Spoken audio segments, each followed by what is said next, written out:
nuclear មួយទៀតស្ថិតក្នុងវិបត្តិដ៏ធ្ងន់ធ្ងរបែបនេះប្រទេសជាច្រើនបានបញ្ជូនបាទជំនួយទៅកាន់ប្រទេសជប៉ុនជាពិសេសគឺក្រមសង្គ្រោះដើម្បីជួយស្វែងរកជនរងគ្រោះដែលអាចនៅរស់រានមានជីវិតបាទយើងឃើញថាមានប្រទេសជាច្រើនដែលបានទៅជួយនោះគឺឃើញថាសហរដ្ឋអាមេរិកបាទគឺជាអ្នកនាំមុខគេក្នុងការទៅជួយប្រទេសជប៉ុនហើយសហរដ្ឋអាមេរិកបានបញ្ជូនយន្តហោះផ្ទុកយន្តហោះមានន័យថាយន្តហោះដ៏ធំរបស់អាមេរិកនឹងផ្ទុកយន្តហោះបានចំនួន80គ្រឿងទៅជួយដល់ប្រទេសជប៉ុនហើយយន្តហោះរបស់អាមេរិកនិយាយឈ្មោះ US បាទ Ronald Reagan បាទ US Ronald Reagan នឹងគឺជាយន្តហោះដ៏ធំដែលអាចផ្ទុកយន្តហោះបាន80គ្រឿងនៅលើនោះហើយក៏មានបញ្ជូននៅ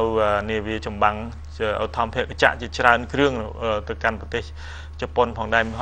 ហើយក្រៅពីនោះយើងឃើញមានប្រទេសកូរ៉េខាងត្បូងប្រទេសចិនបាទហើយប្រទេសបារាំងប្រទេសអង់គ្លេសប្រទេសស្វីសអូស្ត្រាលី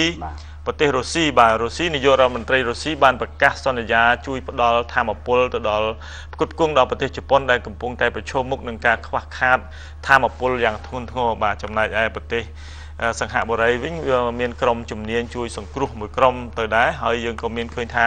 អង្គការសហប្រជាជាតិបាទក្រុមអ្នកជំនាញខាងសម្របសម្រួលប្រតិបត្តិការសង្គ្រោះនិងអ្នកជំនាញខាងបរិស្ថានក៏បានទៅដល់ទីនោះដែរនៅរបស់អង្គការសហប្រជាជាតិបានន័យថា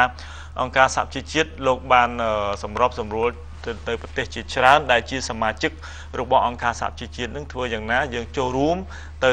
ដល់ប្រទេសជប៉ុនដែលកំពុងតែរងវិបត្តិដ៏ធ្ងន់ធ្ងរមិនធ្លាប់មានបន្ទាប់ពីសង្គ្រាមលោកទី2ណានេះបើតាមប្រសាសន៍របស់លោក